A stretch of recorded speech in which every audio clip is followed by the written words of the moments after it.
Hello students, मैं उम्मीद करता हूं कि आप सभी लोग अच्छे होंगे। आज दिनांक 22 जुलाई 2022 हिंदुस्तान समाचार पत्र में सेंट्रल एसएससी की परीक्षाओं से संबंधित एक महत्वपूर्ण खबरें प्रकाशित हुई है। शीर्षक है एसएससी नई परीक्षाओं की उम्र सीमा में मिलेगी छूट। तो कर्मचारी चयन आयोग एसएससी की ओर से उम्र सीमा बढ़ाए जाने पर बिहार के हजारों छात्रों को फायदा होगा। केंद्रीय मंत्री जितेंद्र सिंह की घोषणा के बाद परीक्षाओं की तैयारी कर रहे छात्रों को नई ऊर्जा मिली है। परीक्षा की तैयारी कर रहे करीब 50,000 युवाओं को इसका फायदा होने का अनुमान है। घोषणा के अनुसार इस वर्ष 2022 में जिन परीक्षाओं के विज्ञापन निकाले जाएंगे उन नियुक्तियों में आयु निर्धारित करने के लिए महत्वपूर्ण तिथि 1 जनवरी 2022 तय करने का फैसला किया गया है। समान परिस्थितियों में इन नियुक्ति परीक्षाओं में आयु सीमा की गणना 1 अगस्त 2022 या 1 जनवरी 2023 से टीयर 2 एग्ज़ाम के आयोजन के हिसाब से होती है। दरअसल कोरोना की वजह से देश भर में कई परीक्षाओं के फॉर्म भरने में अभ्यर्थी 2 वर्ष वंचित रह गए थे। इससे कई युवाओं की उम्र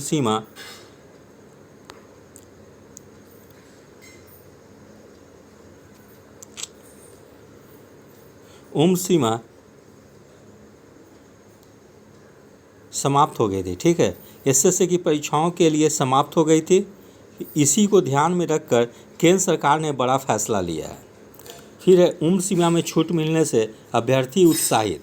तो एसएससी में उम्र सीमा की छूट की घोषणा से पटना में तैयारी करने वाले हजारों छात्र खुश हैं।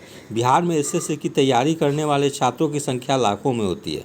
इस वर्ष जूनियर ट्रांसलेटर एवं सीनियर हिंदी ट्रांसलेटर परीक्षा 2022 की अधिसूचना जारी हो चुकी है।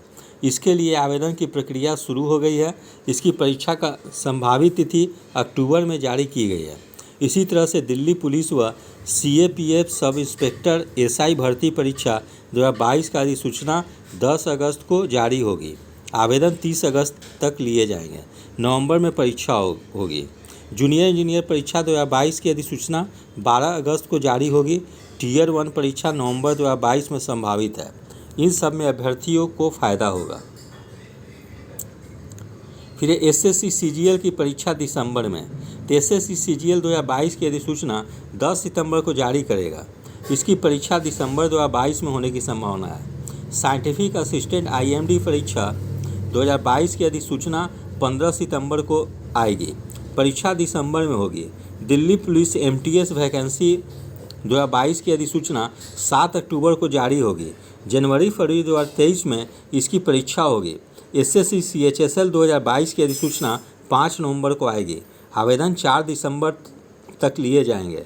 टीयर 1 परीक्षा फरवरी मार्च 2023 में ली जाएगी। Constable GD CAPF NIA SSF Assam rifles परीक्षा 2022 की अधिसूचना 10 दिसंबर को निकलेगी। इसके लिए 19 जनवरी 2023 तक आवेदन लिए जाएंगे। मार्च-अप्रैल 2023 में परीक्षा होगी। फिर है कि कोरोना काल में 2 वर्ष नहीं आई थी रिक्तियां। आवेदन शुरू होने से तैयारी कर रहे छात्र खुश। कोरोना काल में फॉर्म भरने से रह गए थे वंचित। इससे 50,000 से अधिक युवाओं को मिलेगा उम्र सीमा में छूट का फायदा। तो इस प्रकार से सेंट्रल एसएससी द्वारा विभिन्न परीक्षाएं जो आयोजित की जाती है उसमें उम्र सीमा की गणना 1 जनवरी 2022 से किए जाने के कारण हजारों छात्रों को फ़ायदा मिलेगी। ठीक है, जिससे जिन अभ्यर्थियों की उम्र सीमा समाप्त हो गई थी उन लोगों को पुनः एक अवसर मिल गई है, क्योंकि कोरोना के काल में परीक्षाएं काफ़ी विलम्ब से आयोजित हो रही थी और विज्ञापन भी काफ़ी विलम्ब से आ रही थी। इसीलिए जो अभ्यर्थी एसएससी की तैयारी करते हैं उन लोगों के लिए एक महत्वपूर्ण अवसर होगा। फिर आगे हम लोग देखते हैं, एक अन्य खबर है शिक्षक नियोजन से संबंधित। शीर्षक है लोहार अभ्यर्थियों को शिक्षक नियोजन में ईबीसी की सुविधा। तो शिक्षा विभाग ने सभी जिलों को नियोजन इकाइयों को निर्देश दिया है कि छठे चरण के माध्यमिक उच्च माध्यमिक शिक्षक नियोजन में लोहार जाति के अभ्यर्थियों को अत्यंत पिछड़ा वर्ग कोटि यानी ईबीसी के तहत शामिल करते हुए कार्रवाई की जाए। विभाग ने कहा है कि राज्य सरकार ने लोहार जाति को अनुसूचित जनजाति का प्रमाण पत्र निर्गत करने एवं अन्य सुविधाएं दिए जाने का निर्णय लिया गया था, जिसे सुप्रीम कोर्ट द्वारा निरस्त कर दिया गया है।